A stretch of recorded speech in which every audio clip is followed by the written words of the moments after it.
हरियाणा के मुख्यमंत्री मनोहर लाल ने कहा कि राष्ट्र की आत्मा गांव में बसती है और हमारी अर्थव्यवस्था अब भी खेतीबाड़ी पर ज्यादा निर्भर है। इसलिए गांव के चहुमुखी विकास के बिना प्रदेश और देश के विकास की कल्पना नहीं की जा सकती। रिपोर्ट देखिए। मुख्यमंत्री मनोहर लाल खट्टर ने सूरजकुंड में आयोजित क्षेत्रीय पंचायती राज परिषद के 2 दिवसीय प्रशिक्षण सम्मेलन के शुभारंभ कार्यक्रम में संबोधित करते हुए कहा कि राष्ट्र की आत्मा गांव में बसती है और हमारी अर्थव्यवस्था अब भी खेती बाड़ी पर ज्यादा निर्भर है।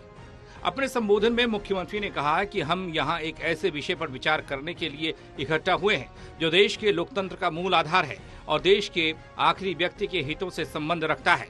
उन्होंने कहा कि आजादी के बाद की 75 साल की अवधि बीत जाने के बाद भी गांव का विकास हमारी प्राथमिक आवश्यकता है। हमने पिछले लगभग 9 सालों में हरियाणा में गांव के विकास के लिए अनेक योजनाएं चलाई और उनको अमली जामा पहनाने के तहत काम किया। जब देश आजाद हुआ तो गांधी जी ने भी ग्राम स्वराज्य की बात कही, अर्थात गांव में अपना राज होना चाहिए, स्वराज होना चाहिए।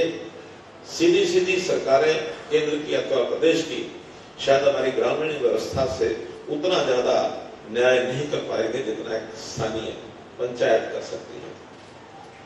भले ही आजादी के बाद संशोधन तो बहुत वर्षों के बाद हुआ, जो भी कारण रहे होंगे, लेकिन एक्ट बनने के बाद देश भर में पंचायतें त्रिस्तरीय, जिला परिषद, पंचायत समिति, कहीं कहीं पंचायत समिति को न्याय पंचायत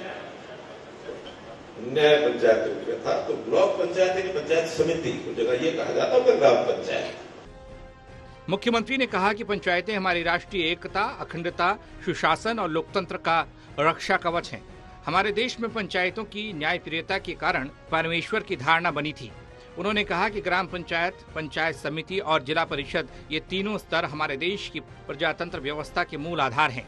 इसी प्रकार नगर पालिका और नगर परिषद जैसे स्थानीय निकाय भी देश के शहरी क्षेत्रों के समग्र विकास में सराहनीय प्रयास कर रहे हैं। प्रधानमंत्री नरेंद्र मोदी के मार्गदर्शन में पंचायती राज संस्थाएं न केवल मजबूत हुई हैं, बल्कि और अधिक शक्तियां मिलने से सशक्त बनी हैं। इससे शहरों और गांव के स्तर पर वहां की जरूरतों की पहचान की गई और उन आवश्यकताओं की प्राथमिकता तय करके विकास के कामों को चलाया जा रहा है। उन्होंने कहा कि आज हरियाणा में पढ़ी लिखी पंचायतें कारगर भूमिका में काम कर रही हैं। उन्होंने कहा कि ग्रामीण अंचल के गतिशील विकास के लिए पंचायती राज संस्थाओं का सशक्तिकरण किया गया। इसी के चलते सरकार द्वारा पंचायती राज संस्थाओं को बड़ी प्रशासनिक वित्तीय शक्तियां दी गईं। उन्होंने कहा कि निर्वाचित प्रतिनिधियों और ग्रामीणों के बीच में समन्वय के लिए ग्राम दर्शन पोर्टल शुरू किया गया। इस अवसर पर मुख्यमंत्री ने विकास व योजनाओं से जुड़ी प्रदर्शनी का भी अवलोकन किया। चंडीगढ़ से अनिल कुमार, टोटल न्यूज।